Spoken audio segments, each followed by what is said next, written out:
Video ini menceritakan perjalanan Khalifah Umar bin Khattab radhiyallahu anhu. Di awal cerita, tepatnya di usianya yang ke-60 tahun, Khalifah Umar bin Khattab radhiyallahu anhu melaksanakan ibadah haji bersama seluruh rakyatnya. Ketika sedang tawaf, beliau lalu berdoa, "Ya Allah, berikanlah aku harta di dunia ini tidak terlalu banyak dan tidak terlalu sedikit, sehingga aku tidak melampaui batas, dan juga tidak melupakan tanggung jawabku. Jumlah yang kecil tapi sedikit, lebih baik daripada besar, tapi menyebabkan lupa kepadamu. Ya Allah, umurku bertambah, dan telah banyak hilang kekuatanku. Panggillah aku ketika aku bisa memenuhi tanggung jawabku, tanpa meninggalkan salah satu pun." Umar radhiyallahu anhu kemudian berkhutbah di Padang Arafah. Di antara isi khutbahnya, beliau mengatakan bahwa untuk menjadi seorang yang beriman, tidak dapat dengan hanya berpikir dan berharap saja, tetapi juga dengan tindakan yang nyata. Selain itu beliau juga menegaskan bahwa semua pemimpin harus membantu rakyatnya, bukan justru menindas mereka. Menurutnya, dia lebih baik mengganti gubernur sesering mungkin, daripada mempertahankan gubernur yang tidak berpihak kepada rakyatnya. Selanjutnya Khalifah Umar bin Khattab melakukan perjalanan ke Madinah. Di sebuah lembah bernama Menjanan, beliau kemudian berhenti dan menangis. Lalu salah satu pengawalnya bertanya, "Mengapa engkau menangis wahai Amirul Mukminin?" Umar lalu menceritakan kilas balik dirinya 6 tahun sebelum diutusnya Nabi Shallallahu Alaihi Wasallam. Semasa muda, beliau adalah penggembala unta milik ayahnya bernama Khattab. Menurutnya ayahnya adalah orang yang kasar dan keras, tak jarang ayahnya memukuli beliau jika malas. Beberapa saat kemudian sekelompok dari Bani Khuza'ah menghampiri dan meminta air untuk kuda-kuda mereka. Umar pemuda yang bijak, dia akan memberikan airnya, setelah dia selesai menggunakannya. Selain itu, Umar juga pemuda yang taat dan pekerja keras. Dia selalu membantu bibinya menyiapkan dan membawakan mereka kayu bakar. Bibinya lalu memberikan kurma dan kismis sebagai upah untuk Umar. Setelah semua itu selesai dikerjakannya, Umar bin Khattab kemudian pulang.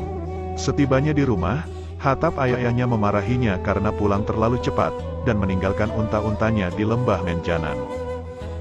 Umar lalu berkata kepada ayahnya, kalau unta-untanya akan aman di sana, dan tidak akan ada yang berani mencurinya. Namun ayahnya Umar tetap saja tidak percaya pada anaknya. Dia lalu meminta Umar untuk segera kembali ke lembah Menjanan. Umar lalu meminta izin berdagang, seperti kebanyakan penduduk Mekah saat itu yang merupakan mata pencaharian mereka. Tapi ayahnya menolak, dengan alasan dari beberapa anak Khattab, hanya Umarlah yang mengerti soal unta, dan cekatan dalam mengurusinya, lantas siapa yang akan mengurusi unta-untanya kalau bukan Umar? Umar pun kembali ke lembah Menjanan.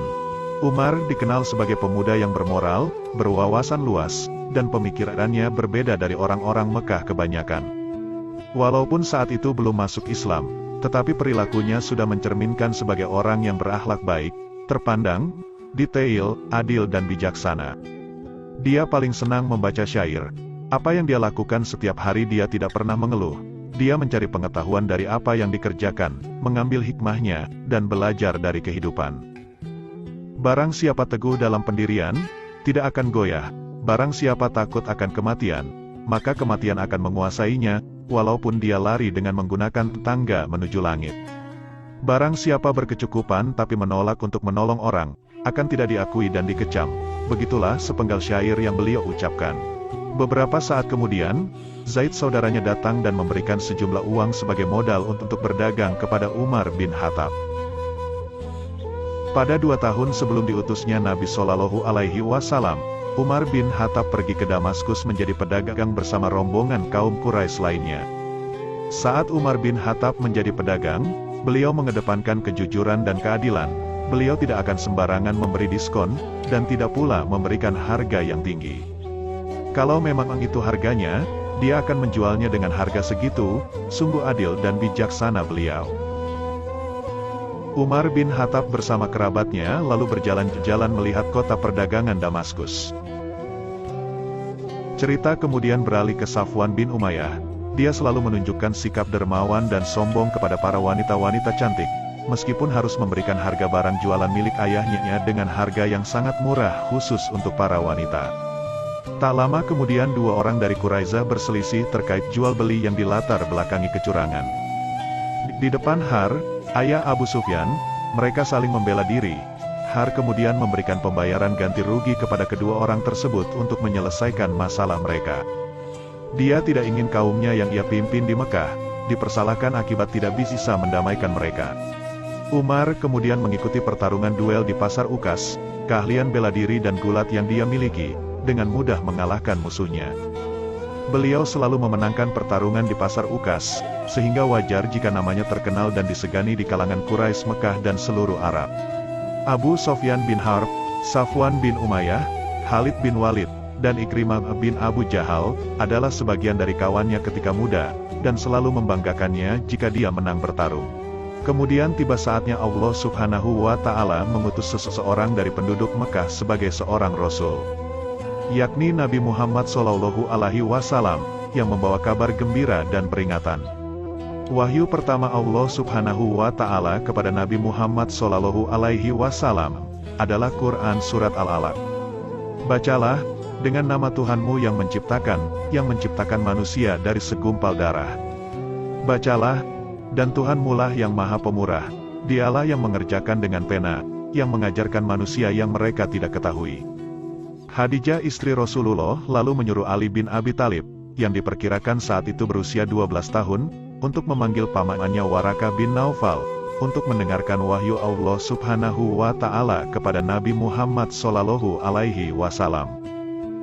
Waraqah lalu berkata, jika Nabi Muhammad dalam kebenaran, itu adalah malaikat yang sama yang diutus kepada Musa bin Imran.